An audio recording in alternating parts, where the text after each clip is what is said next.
Hi guys, माझ्या या happy life चॅनलमध्ये तुमचे खूप खूप मनापासून स्वागत.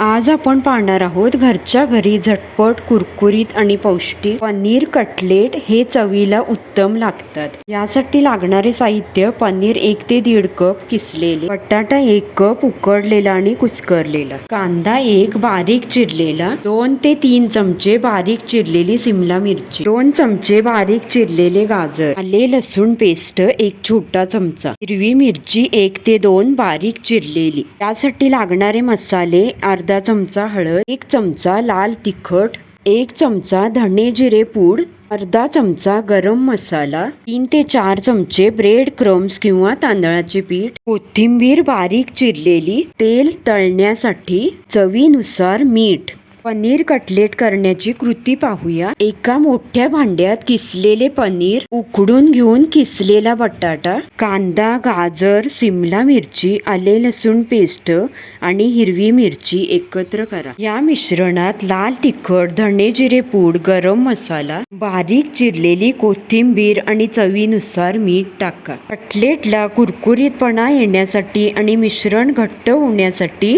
त्यात ब्रेड क्रम्स घाला आणि सर्व मिश्रण चांगल्या प्रकारे एकजीव करून घ्या. हाताला थोडे तेल लावून या मिश्रणाचे छोटे छोटे गोळे बनवा आणि त्यांना गोल किंवा चपटा टिक्की कटलेटचा आकार द्या. एका पॅन मध्ये तेल गरम करा. मंद आचेवर कटलेट दोन्ही बाजूंनी सोनेरी आणि कुरकुरीत होईपर्यंत तळून घ्या. तुम्ही कमी तेलात शॅलो फ्राय ही करू शकता. गरमागरम पनीर कटलेट टोमॅटो केचप किंवा पुदिन्याच्या चटणी सोबत खायला द्या. माझी ही संडे स्पेशल चटपटीत रेसिपी नक्की ट्राय करून पहा आणि माझ्या या व्हिडिओला लाईक, शेअर करा आणि चॅनलला सबस्क्राईब करा.